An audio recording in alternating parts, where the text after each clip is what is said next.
Welcome to the KPMG Australia Sail Grand Prix.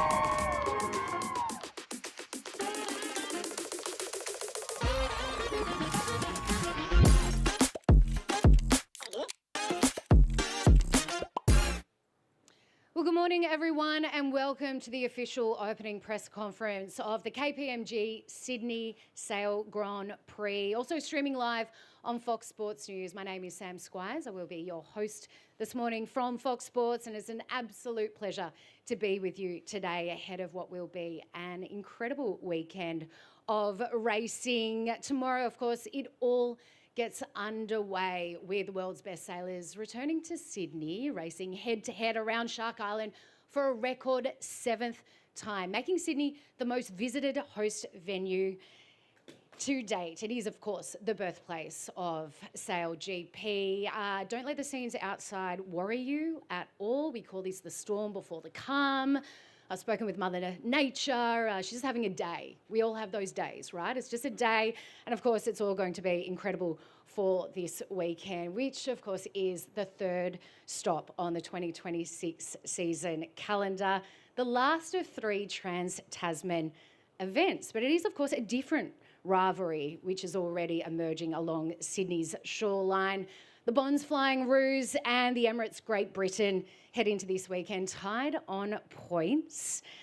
And of course, the Aussies had that breakthrough win last week in Auckland. We will hear from them very shortly, as well as another selection of SailGP stars. But before we get any further, I would, of course, like to acknowledge the traditional owners of the land and water on which we meet today, the Gadigal people of the Eora Nation. Pay my respects to their elders, past and present, always was, always will be Aboriginal land. And of course, an enormous thank you to our title partner, KPMG, as well as the New South Wales Government through Destination New South Wales, without whose support this incredible event could not happen. To our media guests and our media friends, a quick update on how this morning will run. There will be 2 brief moderated panels on the stage here on these comfy couches, followed by plenty of time to have one-on-one interviews. With the weather, we will be conducting these to my right here and at the back of the room. We do, of course, have the SailGP media team on hand to facilitate any requests that you might have. But with that, let's get it all underway. Can we please welcome our first panel for this morning's press conference to the stage. It is, of course, the SailGP CEO and co-founder, Sir Russell Coutts, and DS Automobile SailGP Team France driver, Quentin Delapierre.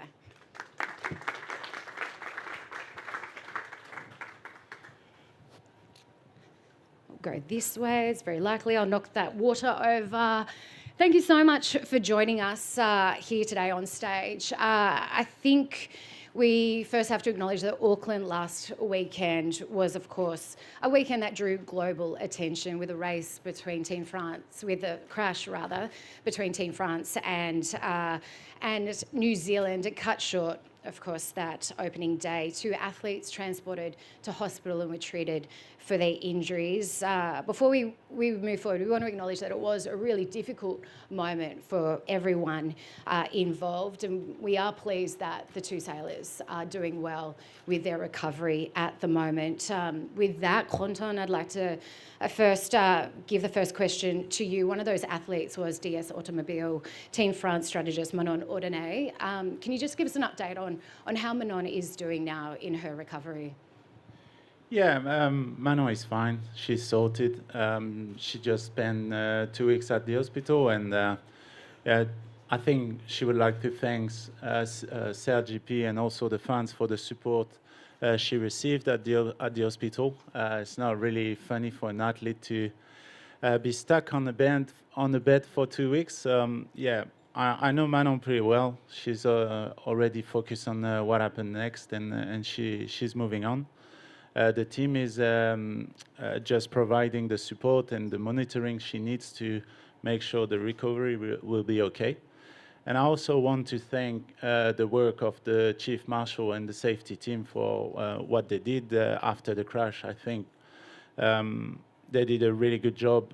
Both boats were not in a good shape, and just bring back everything on shore. The 2 athletes were secured at the hospital quite quickly. So yeah, really appreciate it. It was clearly, as you mentioned, frightening incident for all those involved, and as a result, Team France and New Zealand are sitting out this weekend's race in Sydney as those repairs continue on your vessels. Can you just give us an idea on now how the team is processing these last few weeks and really what the path back to racing looks like now for your team?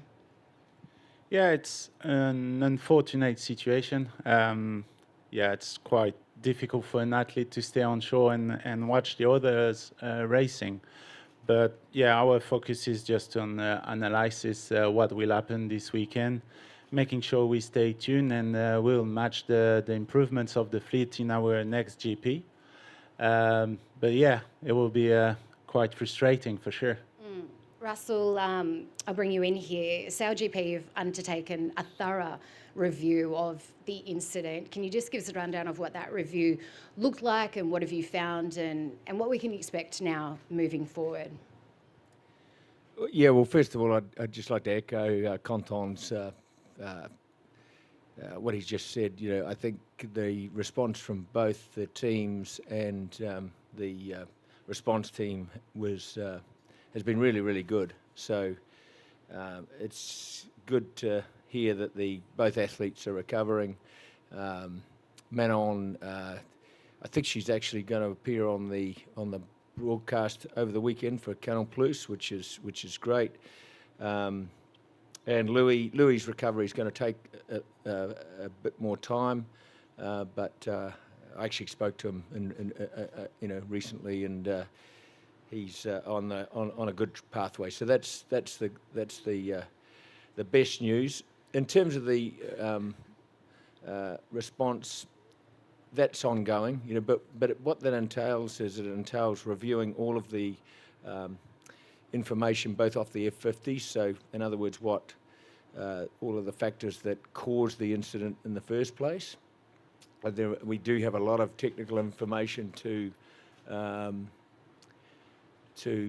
draw on there, so we know exactly how, for example, how high the boat was foiling, what speed it was travelling sideways when the incident occurred, and so forth. So you've got all of those, as well as all of the position of the foils and the position of the rudders and so forth. So you can really determine pretty accurately exactly what happened. So we've got all that information that the performance team and the design team and the sailing teams have been going through, and then also you've got all of the information, the recordings, audio recordings, the video, and so forth about how the response team ran their operations. And of course, in these situations, when you review them, there's always things that in the communication or in the response that you can then learn from to apply in the future, and that's what this is really the focus has been about. So trying to improve our processes, and if you look at where we've come from as a sport over the last 5 years, I think we've come a long way. I'm not sure if you had have taken it back to, for example, 2017, I'm not sure that we would have been able to respond as well as that back then. Then, of course, on the other side, there's also possible design pieces that we could implement to try and make the boats safer. So the engineers are going through that now. That's a more involved process than what some people might imagine. You've got to go through it in quite some detail. There are certain things that you can, for example, model with finite element analysis, and there are others that you might have to do actually some more physical testing. But that may involve and will likely involve in the future modifications to the boat. Going back, you may make some modifications to the control system.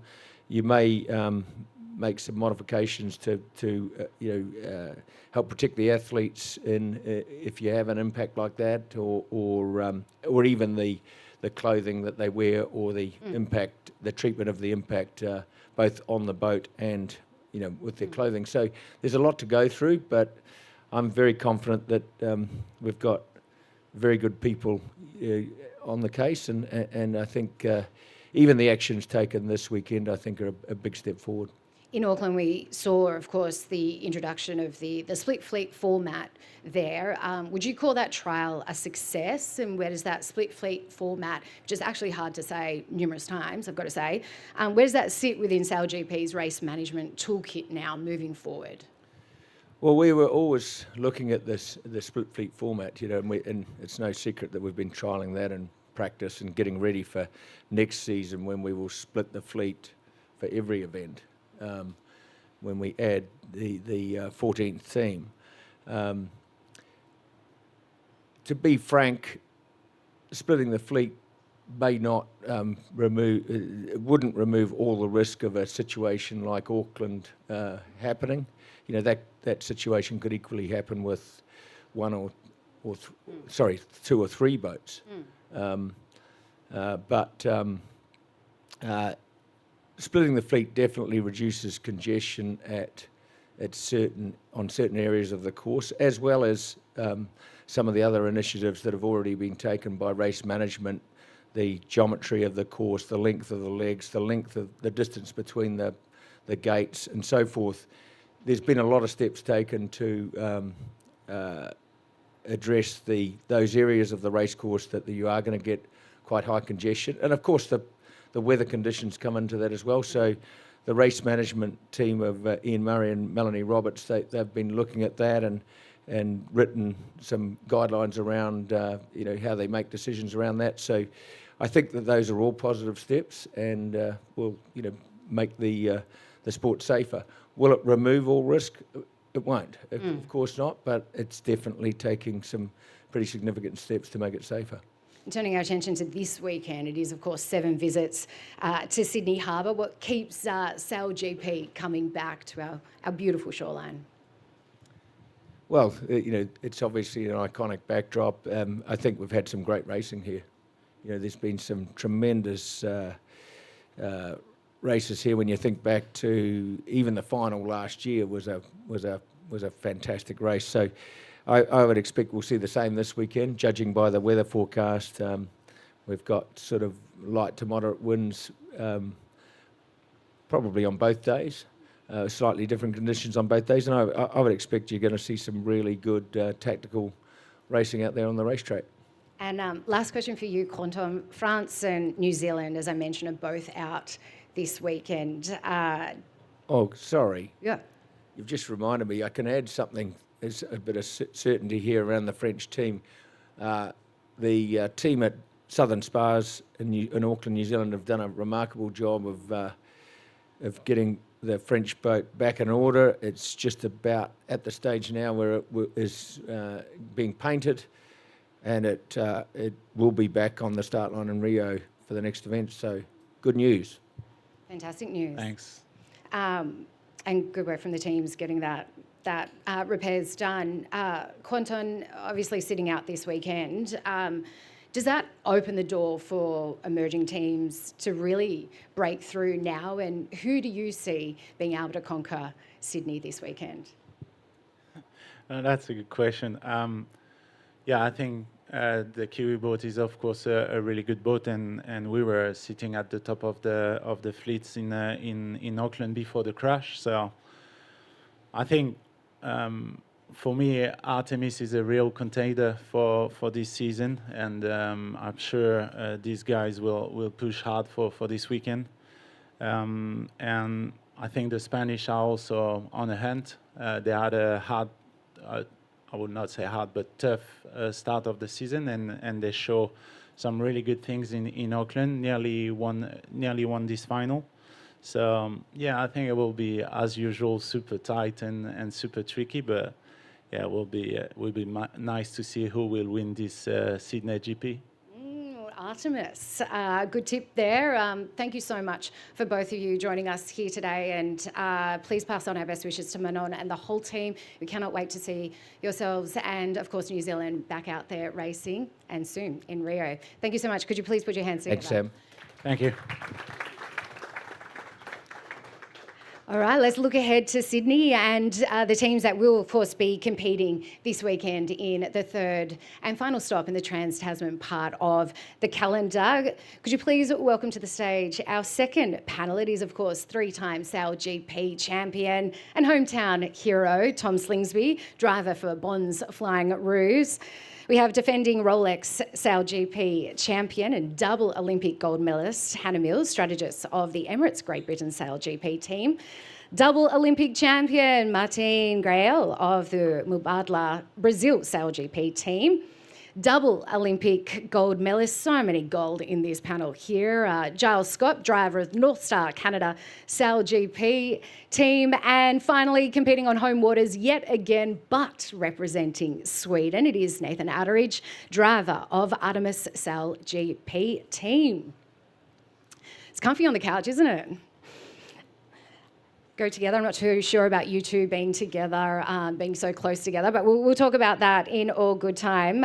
Tom, obviously, I'll start with you. Sydney Harbour, somewhere you love and somewhere that's become a bit of a home fortress for your team over the years. What makes this venue so special for you, and is the Roo crew out in force this weekend?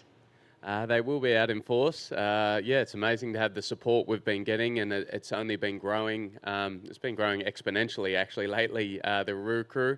And we've got so much support. And the reason we love Sydney is obviously a lot of us were born and raised in the area, and we've grown up sailing here. It is a tricky venue with the current and the way the wind works around the islands. And so for sure, it's felt like we've had a little bit of a hometown advantage over the years, and obviously having the support. We've made it a very sort of happy stomping ground for us, and we've always had good results here. So we're hoping to do that again this week. You are, of course, coming fresh off the win, the breakthrough win in Auckland. Hard to believe, first win in more than a year. It did look with your team like a weight had been lifted off your shoulders. Is that how it felt to you? And what kind of confidence does that now give you, that the monkey's off your back in the winner's circle, heading in to such a special event like we have here this weekend?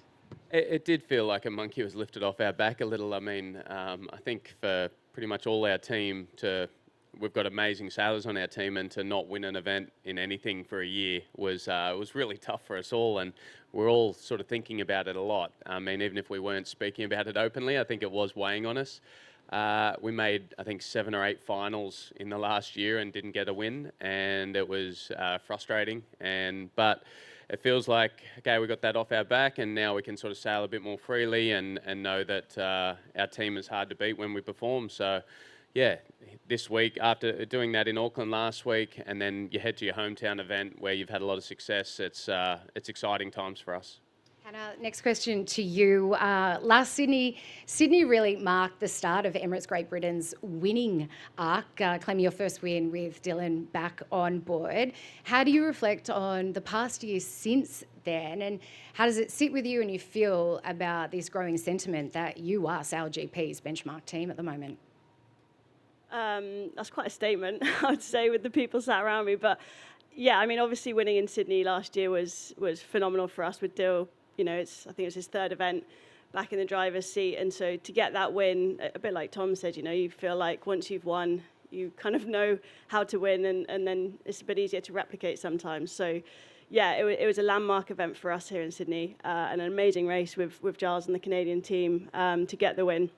And then we actually had a bit of a rubbish time after that, to be honest. We had sort of 3 really tough events, but almost like any sort of sports team, you go through the tough times, and actually that's when you learn the most. And we managed to really build off the back of a few tough ones, and then come back really firing for the last half of the season. And yeah, I wouldn't say we're one of the benchmark teams, but this league is so tough. It really does have the best sailors with the best equipment, and yeah, the racing is phenomenal. Because a couple of seasons ago, Emirates Great Britain were, of course, chasing the leaders. Now you are the chased as well. When did you feel that shift happen, and what's this growing intensity and rivalry like out there on the water?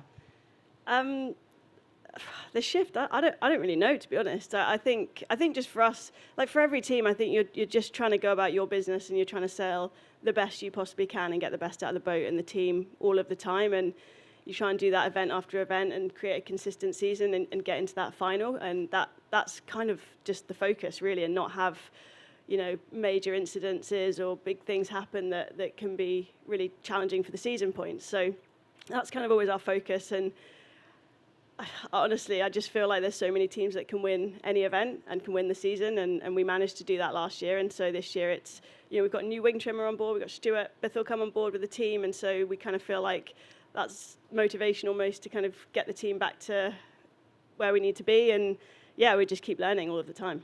Tom, there is this growing sense in SailGP that this rivalry is just a genuine heavyweight rivalry that's emerging between Australia and the Bonds Flying Roos and Emirates, Great Britain as well. Is that how it feels to you in the cockpit, and what's it like to have this good old Ashes old foe rivalry happening? Yeah, obviously Australia and England have such a storied history in all sports.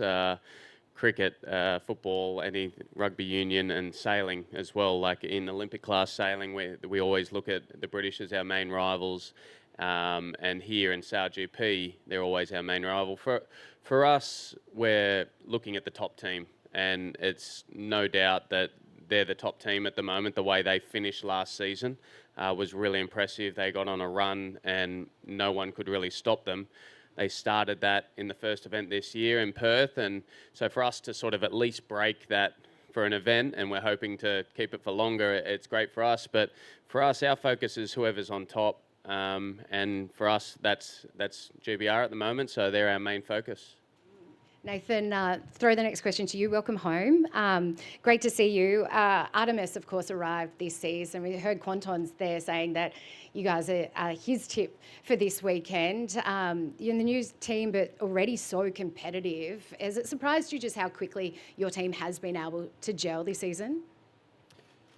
It's a pleasant surprise, that's for sure. I think we've put together a really good group of people who have a lot of experience in SailGP. Chris has been sailing in SailGP since the first season. He's sailed on multiple different boats. Andy Maloney, our flight controller, did a great job with Martin teams last year, with the Brazil team, and before that he was with the Black Foils, and they're two guys I know really well. So, I guess we're trying to build a bit of stability within the team, but it's a lot more than just a couple of people. So for us, we're trying to build out a really strong team. Developing the relationship with Julie has been really important on the strategy side and how we handle the boat. So the first two events have gone well. We've been in striking distance to the podium, which was the ultimate goal at the start of the season, was to try and be challenging at the front. We're we got a race win on the board in Perth, and really looking forward to sailing in Sydney. You, of course, sailed here so many times and competed here so many times with Australia, and now, of course, you're with Sweden. Does that change things being back home for you emotionally? And on a course like Sydney, how much does local knowledge play a role in success here? Yeah, well, I love sailing on Sydney Harbour. It's such a special place to sail. I did a lot of sailing here as a kid alongside slingers and a lot of the other Australian sailors you see throughout the league, and I think whenever there's a chance to sail on Sydney Harbour, we all get that bit of excitement within inside us. The venue's really challenging. There's lots of great places to come and watch the racing from. There'll be friends and family here, watching. I've got a lot of people coming down from Lake Macquarie to come and, cheer on hopefully Sweden this time and not the Aussies like they often do. And I missed the Sydney event last year. I didn't compete in SailGP at all, but I watched every race, and it was definitely the one event that I really wanted to be at last year. So, yeah, can't wait for this weekend. Hopefully the rain disappears and the sun comes out and we get some good racing in. Absolutely. Martine, throw the next question to you. But I have to say, I told you this before, I'm a massive fangirl of Martine. I've just loved watching what you've been able to do in SailGP and everything you've done for women in sailing and, of course, women in sport as well. So I was so stoked when I knew that I'd had the chance to speak to you today. Brazil, I was happy to speak to everyone else as well, but I am the fangirl of Martine.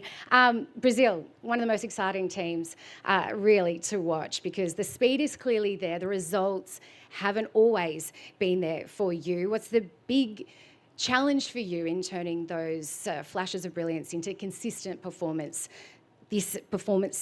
and what really needs to happen to make things click here in Sydney this weekend? Yeah, I think the last season has been a little bit of snakes and ladders. We had some very good growth in the beginning, and then we had quite a bit of a few challenges in the rest of the season last year. And this year we have started with a lot of changes in the crew, and it is challenging, getting the unity of the team. And this, as Hannah says, it's a lot more about what you can grow within your team than the rest that is going out there. Is how you can perform with the tools you have, the boat, and make it go fast, and the team grow more together.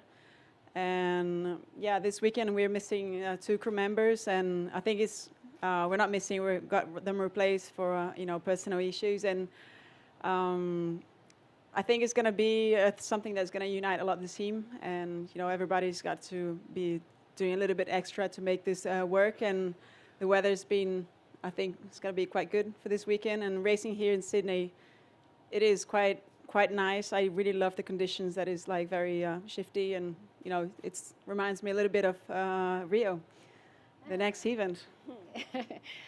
You mentioned those crew changes, which has been a bit of a challenge. You do have new wing trimmer Jeremy Wilmot on loan from the US and Richard Mason in the strategist seat. Apart from what you do on the water, what else can you do to just get this team gelling and happening, given this being such a challenge with these personnel changes?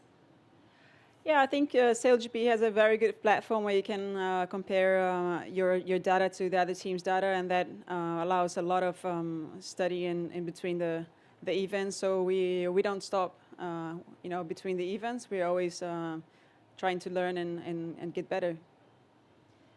Giles, you've experienced SailGP from very different perspectives, stepping into an established team and now building something new with North Star.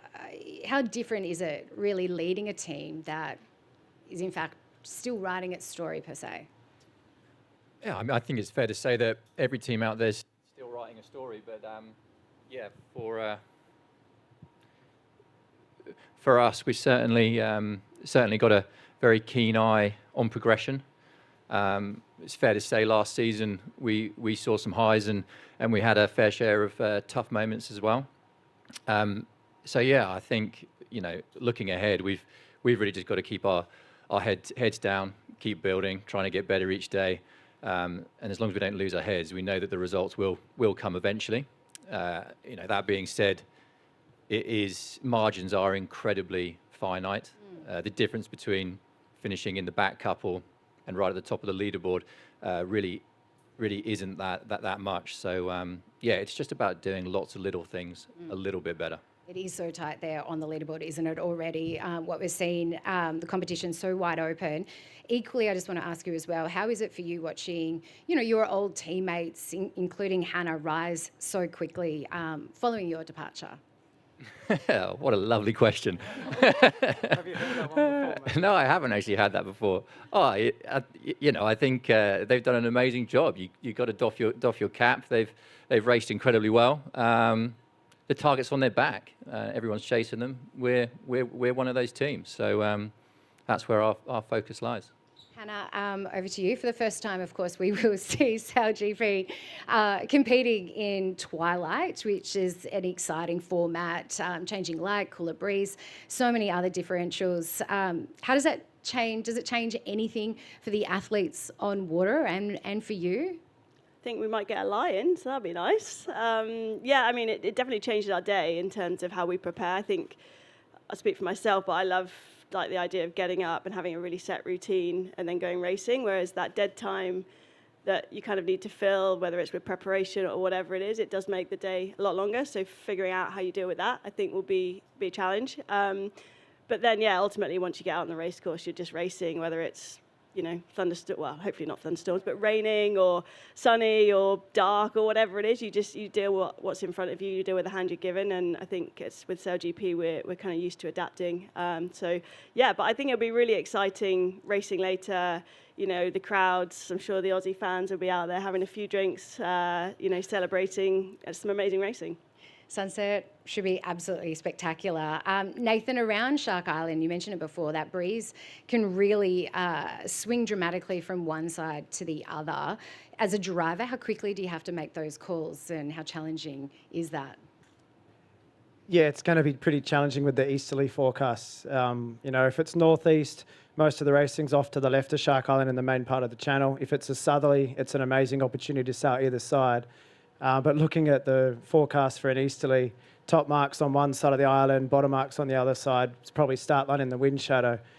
It's going to be quite a stressful weekend, I think, for the drivers and tacticians trying to find the gusts to get around the race course. So, the good thing is that there's it'll be quite visual. The wind will be bouncing over Nielsen Park. It'll be sort of bouncing over Shark Island, and so it'll be an eyes out of the boat kind of day. Unfortunately, the best view on the house is going to basically make our race course really challenging, Shark Island. So those of you who are going out to Shark Island to watch the racing, if you can keep your head a little lower, it'll let the wind blow through a bit better for us. All right, we'll see if we can work that out. Nathan, Giles, we saw North Star join the 100-plus club, just clocking under 102 kilometres an hour on day 2. Did you enjoy having a bit more room to be able to clock those times? And is this something that you would like to see moving forward? How do you feel about that? It didn't really feel like we had a lot of room, given that we did 102k about 20 metres from a stone wall. But yeah, I mean, I think you're here this weekend, so yeah, we are here. Yeah, I know. I think look, it was the Sunday racing that we had in Auckland was awesome. It was. I'm not sure if it was the windiest conditions that these boats have been sailed in, but it was certainly close to it. But yeah, I think the race committee certainly made the right call in splitting the fleets that day, giving us a little bit more room to stretch our legs. And Tom, to you, you've had sailing veteran Glenn Ashby in for the last 2 events with, of course, Ian's knee causing some problems. What's it going to look like in your team for Sydney? Will Goobs be back? Is he ready to make his comeback? Can you tell us? Goobs is going to try to sail today. He's been medically cleared to sail. As anyone who's had a knee injury knows, it's always fine till it's not. It's one of those injuries where it's really tough because you lose confidence in your legs, and when you're crossing these boats across the trampolines, you really need to have confident footing underneath you.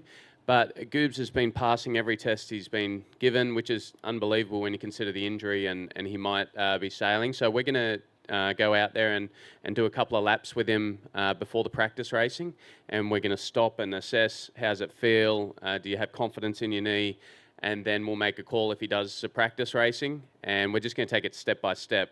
We've got Glenn Ashby on hand. He'll be on the chase boat in his gear, ready to jump on if needed. And I mean, I guess we're just so fortunate that we have that ability. And I mean, it's a testimony to Australian sailors that we see so many Australian sailors throughout the fleet, and just to know that we've got someone like Glenn Ashby, who retired a couple of years but is known as a GOAT in a lot of circles as in wing trimming world.